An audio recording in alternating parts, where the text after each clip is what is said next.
Hi, my name is Stacey Lemons, and I am currently pursuing my specialist degree in instructional technology at Kennesaw State University. This video contains information about the capstone that I completed at my time here. The title of my capstone report is Personalized Learning in a Technology-Rich Environment. I teach at a Title I elementary school located in the heart of downtown Cumming, Georgia. Cumming is a suburban community known for its excellent schools. Cumming Elementary School is a public institution serving grades pre-K through 5. There are approximately 917 students attending Cumming Elementary. Of that, 61% of the students receive free or reduced lunch, and there is a population of 48% English as a second language learner students. The student-to-teacher ratio in this school is the lowest in the county with a ratio of 11:3. There are over 80 full-time teachers employed by Cumming Elementary School, including homeroom teachers, special education teachers, IEP teachers, and Title I teachers. However, Forsyth County is ranked 4th in the state of Georgia for test scores. Cumming Elementary is ranked last in the county. This is most likely due to its high number of English language learners and special education students. Being a Title I school, we have an abundance of resources. We have iPad minis, iPods, and Chromebooks available to the school, although many of the teachers at the school rarely use these resources in the right manner. In my particular classroom, I had many students that were diagnosed with attention deficit hyperactivity disorder, attention deficit disorder, behavior disorder, and several with 504 plans. I observed these students struggling to focus, and they tended to learn better and focus better when technology was involved. Therefore, I saw a need to increase the use of technology and change my instruction from the traditional whole group and then small group transition.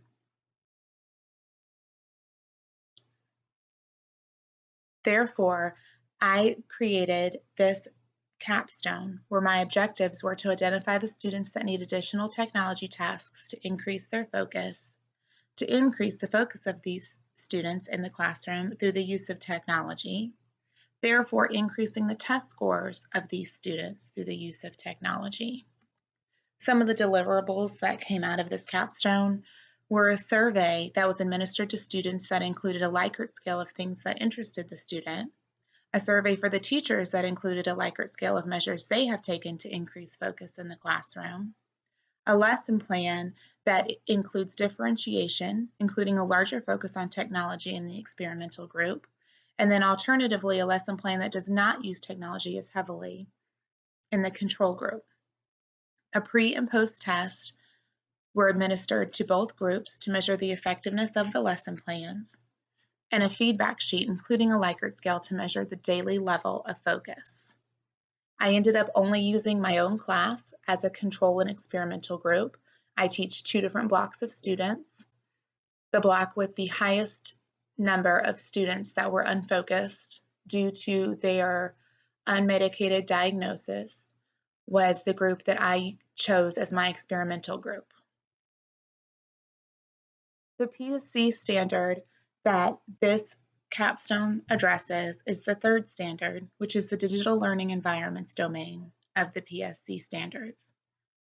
Standard 3 involves the ability to demonstrate the knowledge, skills, and dispositions to create, support, and manage effective digital learning environments. So we began the project. I decided the best change in instruction for my group was to introduce personalized learning pathways. Personalized learning is knowing and meeting each of the students' needs where they are. It is differentiation to the nth degree. A little bit about my students within this unit. Before any instruction at all, the students scored an 18% on their pretest. After 4 weeks of the traditional instruction, many of the students still failed to grasp the concepts necessary. They received a 59% on the test. This is when I decided I had to change what I was doing, and my capstone focus became differentiated learning through personalized learning pathways. Anytime you are implementing something new in your classroom, it is going to take a while to get it right, and that is absolutely true in this case as well. Here's an example of the first pathway I ever wrote. As you can see here, I put a final end date on the pathway. I included the standards that the particular unit covered in all of their wordiness, very confusing and meant nothing to the students. Every student started at the learn pathway. If they were a higher level, they could maybe skip all of these learns and go straight to the checkpoint. If they needed additional sentence, maybe they did every single one of the learns. Maybe they just did a few of the learn activities before completing their checkpoint. In order to move on, they have to score an 80% or above, which I deem to be satisfactory at this checkpoint. I continued to utilize whole group, but it was more of a mini whole group lesson. And I continued to utilize homework. So all of the students, whether they had already grasped the concept or not, still received whole group and still received homework.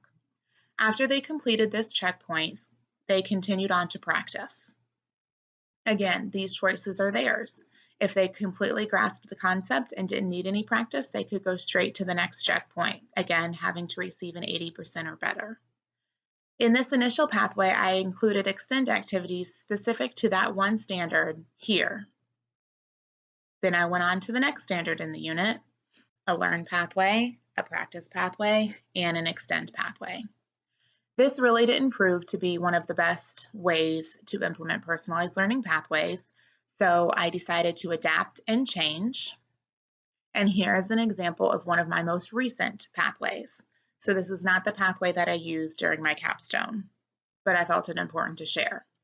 I do not have a finish by date here because this finish by date will change and be flexible based on the needs of my students. I've increased a place for their pre-test score so they can feel and see how far they've grown. I have, to increase student ownership, we look at the standards together and we make it make sense to us. And this is what I put on as of the learning target on the pathway. So it's not as wordy. They know exactly what it is that they are supposed to be learning. The learn activities are very similar. The checkpoint activities are very similar. Now I even include a workbook and a computer option for their checkpoints based on their preferences. Practice looks pretty much the same. However, you'll notice there's no more extend for that one particular learning target. Now they have to successfully complete and understand both learning targets before being able to participate in extend activities.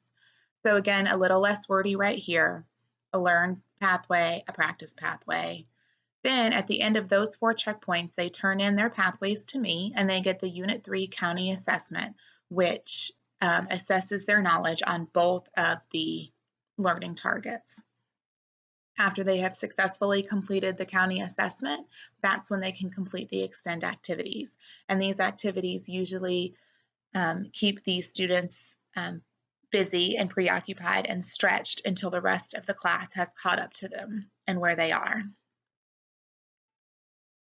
So after 2 weeks of additional instruction, the new test scores were a whopping 86%, which, while does not show super high mastery across the board, in my classroom of English language learners and 504 plans and so on, definitely a great improvement. So my conclusion is that personalized learning pathways rock. I'm so happy that I have chose this method of instruction, and I'm going to continue to do so.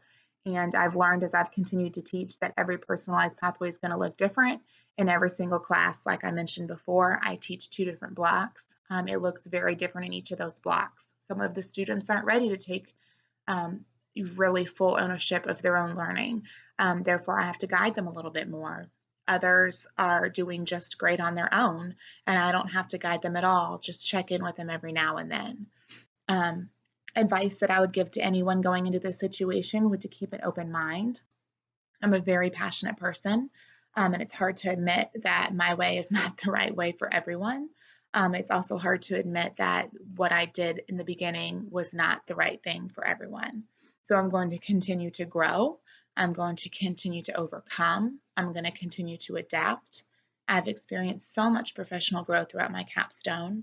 I feel as if my pedagogical knowledge increased through the process as well. And I think it's amazing what can be accomplished when you're working for the good of the students. I hope you've enjoyed my presentation. Thank you.